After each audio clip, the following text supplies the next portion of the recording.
Ahojte, ahojte. Dneska by sme vám chceli ukázať asi najdrahšiu príľbu, čo existuje.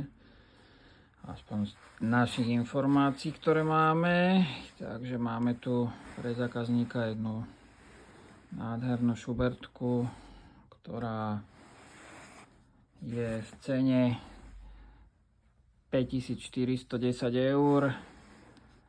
Je to samozrejme plne karbónová príľba a je to taká istá príľba, akú nosí aj Max Verstappen, aj Nico Hülkenberg, aj teraz som si není istý, či aj Checo Perez má takú, ale je to v podstate najvyšší model od Schubertu, takže môžete si pozrieť, ako taká príľba vyzerá znútra,